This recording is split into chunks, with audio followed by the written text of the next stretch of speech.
누가복음 2장 10절, 11절입니다.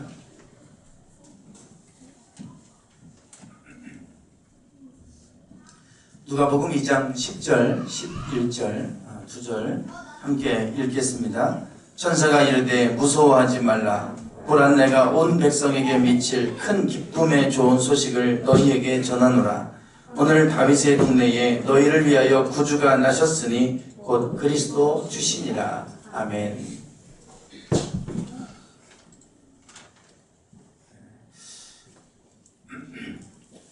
오늘은 우리가 성탄절을 기억하고 예수님이 이 땅에 오신 날을 기억해서 우리가 감사함으로 예배하는 우리 기독교의 아주 중요한 절기입니다. 부활절과 더불어서 성탄절 아주 중요한 절기죠. 그런데 우리 성탄절 인터넷을 검색을 해보면 계속해서 올라오는 글들이 있습니다. 성탄절은 12월 25일이 아니다. 예수님이 탄생하신 날은 12월 25일이 아니다. 이런 이제 글들이 많이 올라옵니다. 하나님의 교회라고 하는 이단이 계속해서 이제 사람들을 동원해서 글을 올리고 있습니다. 어떤 사람은 글을 이 내용을 계속해서 이제 같은 내용입니다.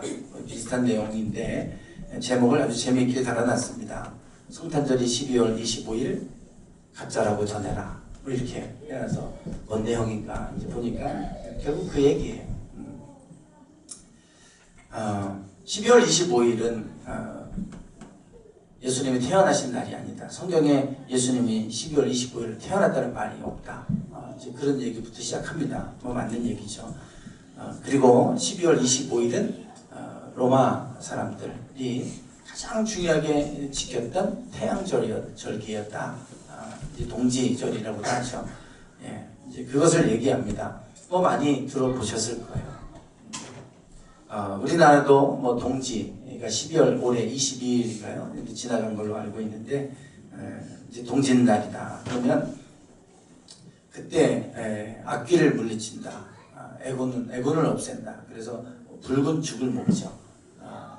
그때가 밤이 이제 그 태양절은 밤의 길이보다 낮의 길이가 이제 조금 더 길어지는 그 시점이라고 얘기합니다. 그래서 음의 기운보다 양의 기운이 이제 더 커지는 때, 그때이죠. 그래서 이제 그때 애군을 없애고 하기 위해서 뭐 붉은 죽을 먹고 뭐 이렇게 우리나라도 하는데 전 세계가 비슷한 것 같아요. 그런데 이게 결국은 이제 태양신을 숭배하는 사상에서부터 왔다. 그런 얘기입니다. 테오도시우스 왕제 때, 콘스탄틴 대제 때 기독교를 이제 믿을 수 있도록 허용을 하죠. 허용을 하고 테오도시우스 황제 때 국교로 정합니다. 그러면서 예수님의 탄생일을 12월 25일 이 태양절에 이제 절기로 선언을 하고 그날을 성탄절로 지키게 됐다. 그 이유가 그 이민족들, 태양신을 숭배하는 이민족들이 거부감을 좀 없애고 그들 많은 사람들을 좀 흡수해 보기 위해서 한 거다. 그래서 성탄절은 이거는 태양신을 숭배하는 날이기 때문에 잘못됐다. 이제 그 논리입니다. 그런 얘기죠. 그래서 지금 기독교가 지키는 성탄절은 잘못됐다. 그러니 자기네들은 성탄절 안 지킨다. 이제 그 얘기입니다. 하나님의 교회는 우리는 유월절을 지키고 또 초막절을 지키고 이런 구약에 나오는 지키라고 하는 절기를 지키는 거지 성탄절은 이 기독교에서 만들어낸 이게 잘못된 절기다. 이런 얘기입니다. 결국은 그래서 하나님의 교회 안으로 이제 이런 것들을 가지고 이제 기독교를 부패하고 이방 혼합 종교와 섞인 종교로 이렇게 매도하면서 결국 하나님의 종교로 이제 끌어가는 그런 전략을 사용을 하고 있죠. 참 안타깝게도 많은 사람들이 이 이야기에 넘어가고 있어요. 그래서 하나님의 교회가 지금 신천지만큼 아주 위협적인 그런 이단이 되고 있습니다. 물론 12월 25일이 예수님이 태어나신 날이 아니라고 하는 것은 맞는 말입니다. 목자들이 양떼를 지키고 있다가 목자들이 먼저 경배하죠. 그래서 12월이면 겨울이기 때문에 맞지 않다. 물론 맞지 않습니다. 원래 초대교회에 보면 초대교회는 예수님의 성탄절을 예수님 태어나신 날을 정확하게 모르기 때문에 1월 1일 날 지키기도 했고요. 1월 6일 날 지키기도 하고 또 3월 16일에 지키기도 했습니다. 이제 그런 역사적인 기록들이 있죠. 그러니까 주로 12월이 아니라 이제 1월부터 3월 이제 그 사이 지점이 될 것이다. 이제 그래서 그때 맞춰서 지킨 것으로 그렇게 기록에 남아 있습니다. 그럼에도 불구하고 왜 성탄절을 태양신을 숭배했던 이 태양절 12월 25일 날 지켰느냐? 그들이 태양신을 숭배하는 날에 성탄절로 공부하면 반감이 좀 없을 것이고 그들을 흡수하기 위해서다라고 얘기하는데 전혀 맞는 말이 아니죠. 만약에 이슬람권 사람들에게 마호멧이 태어난 날을 아주 기념하고 그렇게 아주 중요한 날로 지킬 텐데 그 날을 없애버리고 예수님이 태어난 날로 선포하고 그 날을 예수님을 기념하는 날로 바꿔버린다면 반감이 없겠습니까? 있겠죠. 더 그치만 반감을 살 거예요. 만약에 예수님의 성탄절을 1월 1일 초대교회에서 했던 것처럼 그냥 1월 1일 날 지켰다. 아니면 3월 16일 날 지켰다고 해보세요. 그럼 태양절도 똑같이 12월 25일 날 병행해서 지켰을 거예요. 그 사람들이. 그런데 그들에게 이 거부 반응을 없애기 위한 것이 아니라 더 극렬한 반대에 부딪혔겠죠. 그럼에도 불구하고 12월 25일을 성탄절로 선포한 것은 태양이 우리를 지켜주는 것이 아니라 예수님이 하나님의 아들이시고 만왕의 왕이심을 온 땅에 선포한 날입니다. 그러니 매우 의미 있는 날이죠. 12월 25일이 성탄절이 잘못됐다 이런 얘기 한다고 해서 우리가 그것 때문에 정말 그런가? 그럴 게 아니라 그들의 말은 맞아요. 그러나 해석을 잘못했어요. 정반대로 해석을 했어요. 그날이 바로 이 예수님이 온 땅의 주인이심을 선포한 날이다 라고 하는 것을 만국에 선언한 날이죠. 그러니 매우 의미 있는 날이에요. 그들이 태양신을 섬기는 날이 아니고 이제는 예수님을 섬기겠다 라고 고백하고 선포한 날이 바로 그 날인 것입니다. 오늘 우리는 이 날 성탄절이 바로 그런 의미가 있어요. 예수님이 이 땅에 하나님의 아들이시지만 인간의 몸을 입고 오셨고 그분이 예수님이 하나님의 아들이시고 우리의 구원자로 이 땅에 오셨다. 이것을 우리가 기억하고 우리가 예수님을 만왕의 왕으로 온 땅에 공포한 날이죠. 그런데 우리가 그 의미를 잃어버렸어요. 캐롤송이 울리고 그때가 되면 쇼핑을 하고 그때가 되면 우리가 즐기고 하는 이러한 날로 변질되어버렸죠. 예수님께서 이 땅에 오실 때 천사들을 통해서 예수님이 이 땅에 오시는 사실을 알리셨습니다. 먼저 누구에게 알렸냐면 지금 읽은 말씀처럼 목자들에게 이 사실을 알리셨어요. 요셉과 마리아 외에 이 사실을 먼저 주변 사람들에게 알게 한 사람들은 이 목자들이었습니다.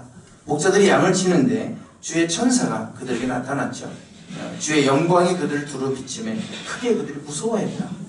그들이 무서워할 정도로 하나님의 영광이 그들에게 임했습니다. 그리고 나서 천사가 말씀하죠. 10절에 무서워하지 말라. 보라 내가 온 백성에게 미칠 큰 기쁨의 좋은 소식을 너희에게 전하노라. 기쁨의 소식을 전하는데 그 기쁨의 소식이 온 백성에게 미치는 큰 기쁨의 좋은 소식이다. 그렇게 말씀합니다. 그냥 좋은 소식이 아니고 너희들만 좋은 소식이 아니라 온 백성에게 미치는 아주 큰 기쁨의 좋은 소식이다. 그 소식이 뭐냐? 다윗의 동네에 너희를 위하여 구주가 나셨다. 곧 그가 그리스도 주시니라. 그렇게 말씀을 하고 있습니다. 예수님께서 이 땅에 오신 것이 우리에게 큰 기쁨이 될 뿐만 아니라 온 인류에게도 큰 기쁨의 좋은 소식이다 라고 하는 것을 천사들을 통해서 우리에게 말씀을 하고 있죠. 2000년 전에 예수님께서 이 땅에 태어나신 사건과 우리에게 그것이 기쁨이 되는 이유가 무엇입니까? 마태복음 1장을 한번 보겠습니다. 예수님의 탄생과 관련해서 마태복음 1장에도 같은 말씀을 좀 우리에게 전해주고 있습니다. 마태복음 1장 21절 마태복음 1장 21절입니다.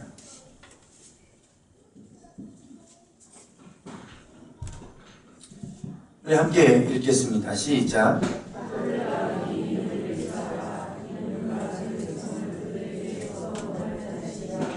아멘. 예수님께서 성령을 잉태하시고 그것을 이제 요셉에게 천사가 말씀해 주시죠. 성령을 잉태된 거다.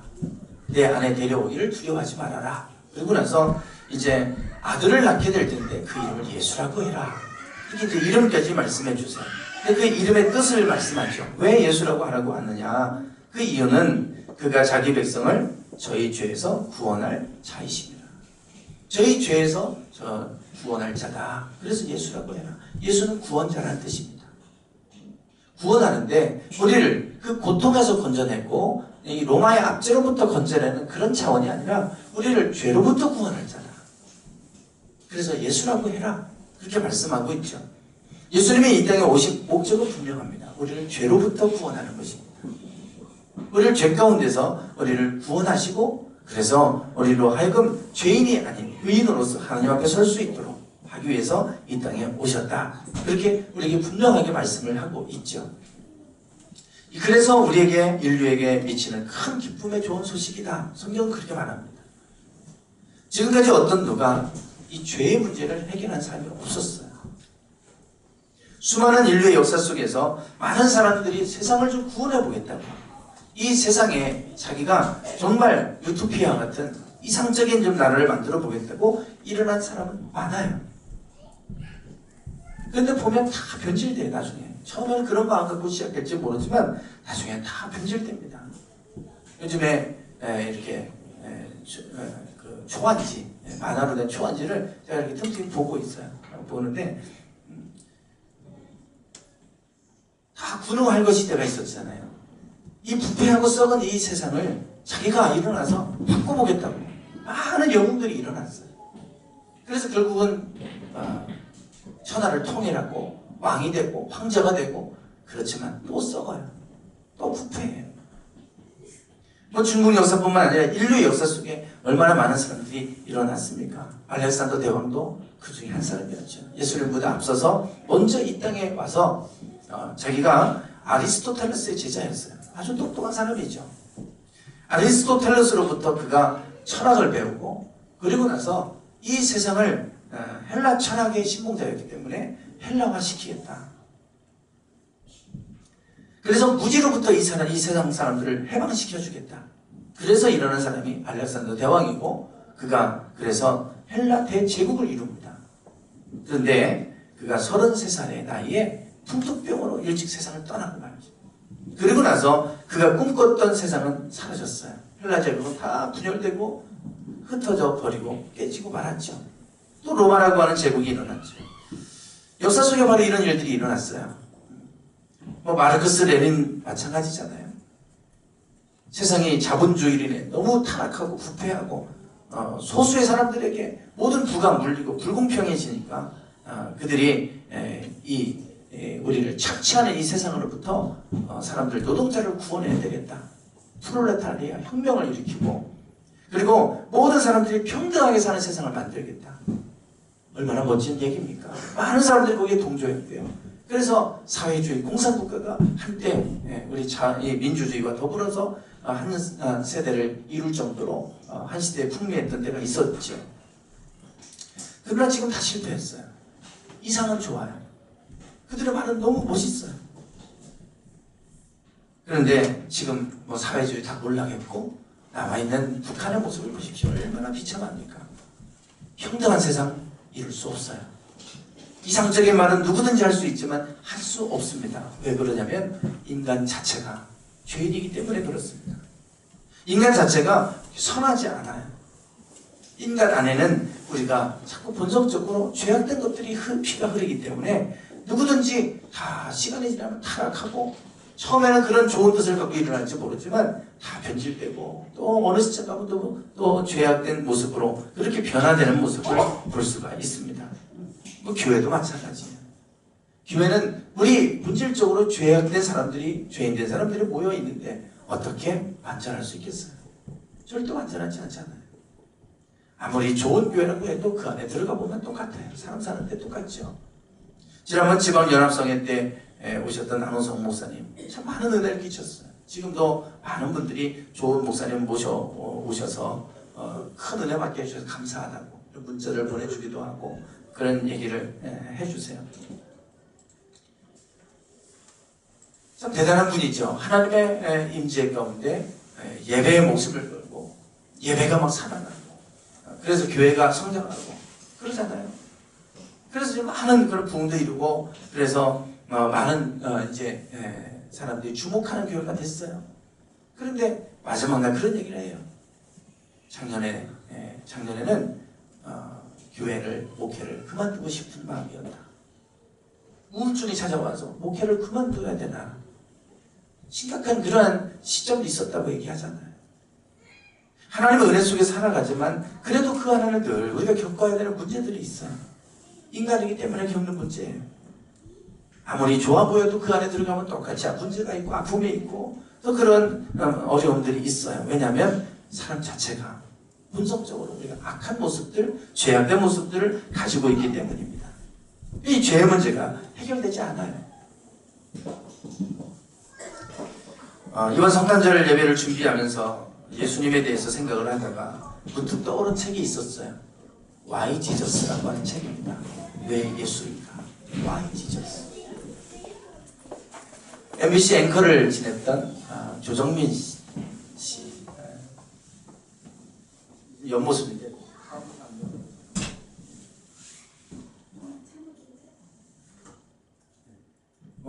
아시는 분들 아실 겁니다.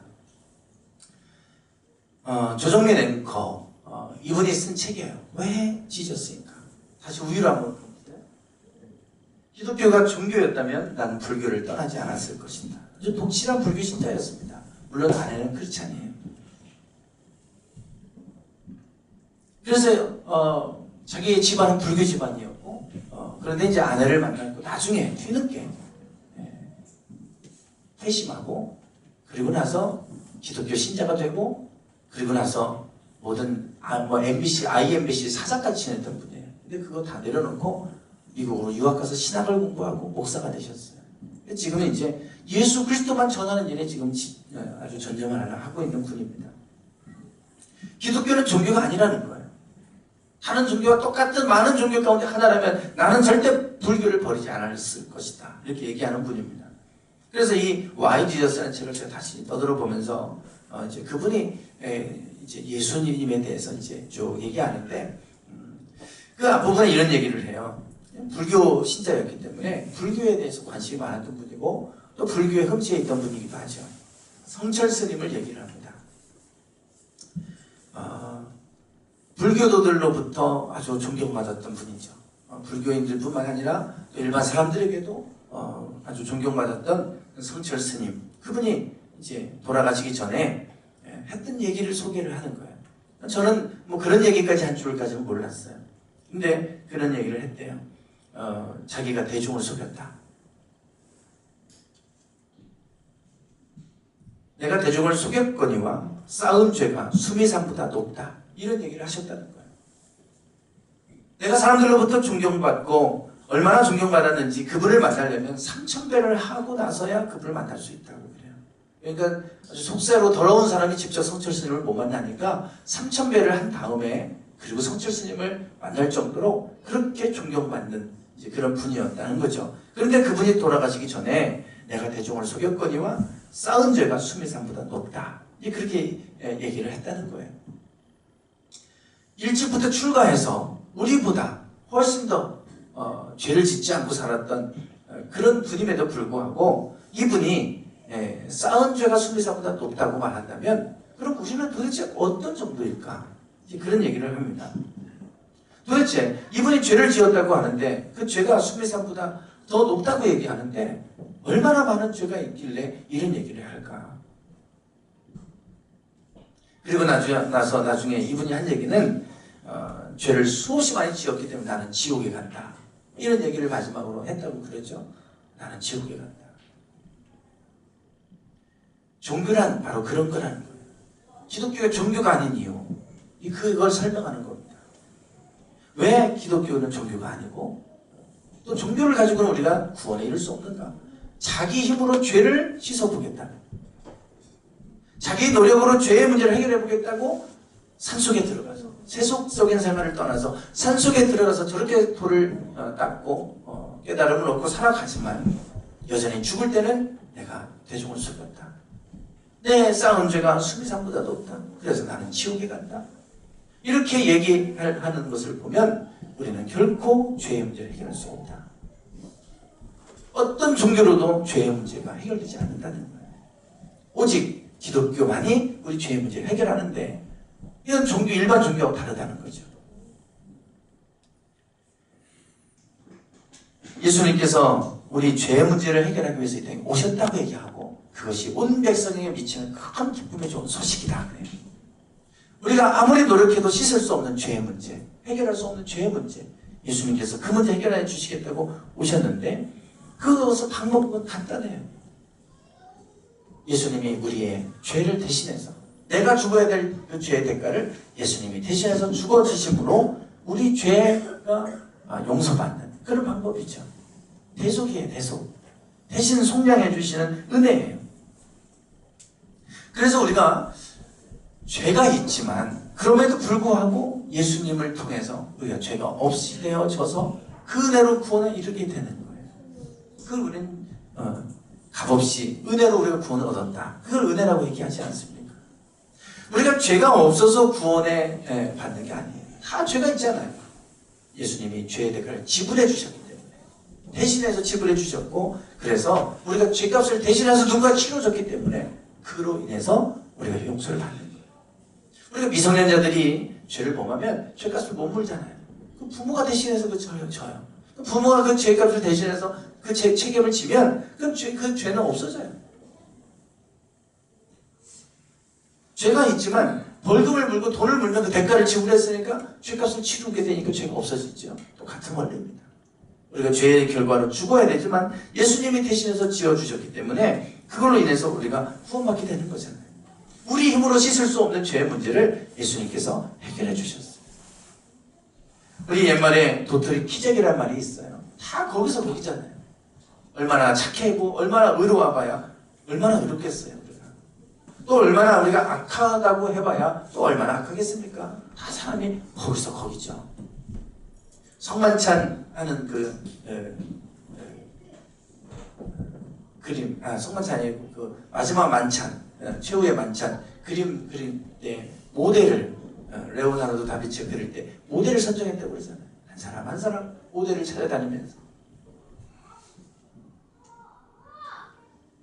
예수님을 그렸던 그 모델이 나중에 가룟유다를 그릴 때 똑같은 그 사람을 이제 너무 악해 보여서 모델로 선정했는데 나중에 보니까 예수님 모델이었다는 거 아닙니까?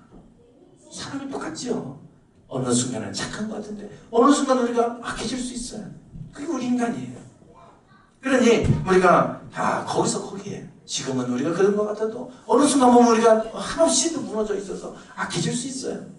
세상에 어떻게 저렇게 악해질 수 있을까? 어떻게 교회에서 저런 일을 할 수 있을까? 어떻게 저 성도의 입에서 저런 말이 나올 수 있을까? 악해지면 다 그럴 수 있죠. 우리는 죄인이기 때문에 다 그럴 수 있어요. 다만 그럼에도 불구하고 우리가 예수님을 믿는 그 은혜로 인해서 예수님이 죄값을 지불해 주셨기 때문에 그 은혜로 인해서 우리는 구원을 얻는 거예요. 지금 내가 죄인이고 죄가 많고 이 문제가 아니에요. 나를 대신해서 주님이 죽으셔 주신 그걸로 인해서 우리 죄값을 치러주셨기 때문에 우리가 의롭게 되는 거죠. 그것이 바로 복음이에요. 기쁜 소식이다.